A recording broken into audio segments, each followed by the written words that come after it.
연일 SNS 정치로 구설에 올랐던 조국 민정수석이 이번엔 SNS에 드라마 녹두꽃 마지막 회를 보는데 이 노래가 배경으로 나왔다며 죽창가를 올려서 논란입니다.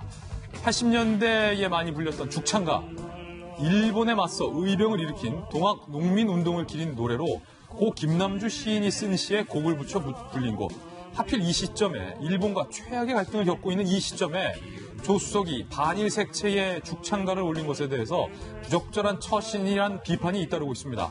여당 의원들의 최근 항일 의병 모집 발언부터 대통령의 이순신은 12척의 배로 나라를 지켰다라는 발언에 이어 조국의 죽창가까지 지금 항일 의병 일으켜서 죽창 들고 나가자는 겁니까?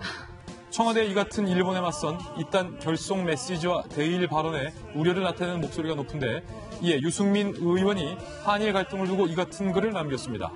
중국과 북한에겐 한없이 부드러운 대통령이 일본에 대해서는 강경 일변도인 이유가 뭔가? 김정은에게 보여준 저 자세를 일본의 경제 보복 외교 해결을 위해 절반이라도 보여줄 수는 없는가라며 문 대통령이 아베 총리와 만나서 외교적으로 해결하라고 촉구했습니다. 박정희 대변인. 페이스북 화면 자체가 굉장히 섬뜩하네요.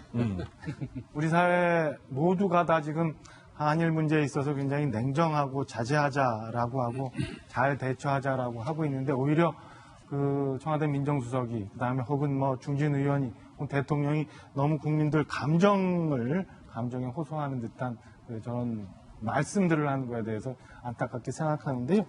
유승민 전 대표 얘기했던 것처럼 우리도 이제 지금 불편하지만 진실을 얘기해야 되지 않을까라는 생각이 들어요. 그러니까 지금 보면 사실은 이 한일 문제는 무슨 경제 문제에서 생긴 것도 아니고 굉장히 오랫동안 있었기 때문에 당장 이 최근 가는 역사적으로 문제가 갈등이 발생한 것도 외교로 생겼던 문제예요. 그럼 외교로 풀어야죠. 그리고 더 엄밀히 불편한 짓을 얘기하면 우리 대통령하고 아베 총리하고 일종의 감정 싸움에서 비롯된 측면도 분명히 있다고 보여집니다. 그러면 오늘 동아일보의 대칼럼니스트 박재윤 칼럼은 이렇게 썼어요.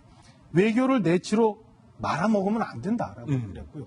중앙일보의 이하경 컬럼니스트 일본을 이기려면 일본보다 한 번 더 생각해야 된다고 얘기하고 있어요. 과연 우리 그 정치 지도자라고 하는 분들이 그렇게 하고 있는지에 대해서 한번 생각했으면 하는 생각입니다. 일본은 지금 그 프리미어리그 축구를 하는 것 같은데 우리나라는 동네 뻥축구 하는 것 같아요.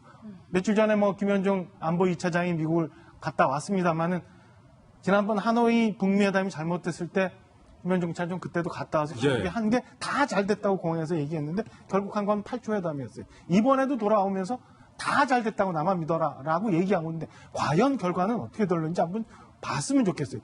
중재? 너 잘못된 표현이라고 막 얘기를 했지만 미국은 아직 그런 반응 보이지 않고 있는데 다 얘기 잘 됐다라고 얘기하고 있는데 너무 감정적으로 대응하고 있는 거 아닌지 국민들은 오히려 차분한데 정치권에서 감정적으로 몰아가고 있는 건 아닌지 한번 오늘 아침 좀 생각해 주셨으면 하는 간절한 바람입니다. 일각에서는 박용진 의원님, 박정하 대변인 말씀 주신 것처럼 일각에서는 정부 여당과 대통령과 조국 수석이 한일 감정을 국내 정치에 이용하는 것 아니냐 이런 문제 제기도 나오고 있어요. 그런 지적이 있을 수 있겠습니다만 적어도 지금 상황은 호락호락한 상황이 아닙니다. 저는 이거 경제 문제 상황이라고 보질 않기 때문에 6.25 전쟁 직전에 미국의 국무장관이었던 애치슨 장관이 이른바 애치슨 라인이라고 하는 미국의 안보 라인을 발표를 합니다. 거기는 보면 한국이 제외돼 있어요.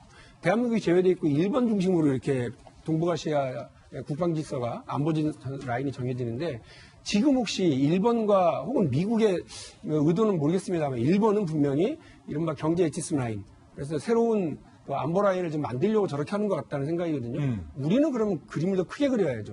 운동장을 넓게 써야 됩니다. 그래서 지금 국내 문제로 이거를 활용하려고 하는 생각 우리 정부가 갖지 않을 거라고 생각을 하고요. 다만 지금 미국 대사관도 워싱턴 대사관도 지금 사람이 하나 공석되어 있고요. 지난번 통화 논란 때문에 그렇죠. 그다음에 일본의 경제 담당 자리도 좀 비어 있다고 좀 들었습니다. 빨리 이 빈자리들 메우고요. 그리고 좀 크게 그림 그려서 일본의 의도를 제대로 파악해서 제대로 우리가 대처해 나가야 된다고 생각합니다. 30년 동안 대한민국의 안보, 경제 질서 전체를 결정할 삿바 싸움이 지금 진행되고 있다고 생각해 주시면 고맙겠습니다. 특히 방금 말씀 주신 그 두 자리 공석은 이번엔 친한 사람 말고 일 잘하는 사람으로 인사를 해주시면 부탁드리겠습니다. 60초 광고 후에 힐링 뉴스로 돌아오겠습니다. 잠시 후 저와 함께 힐링하시죠.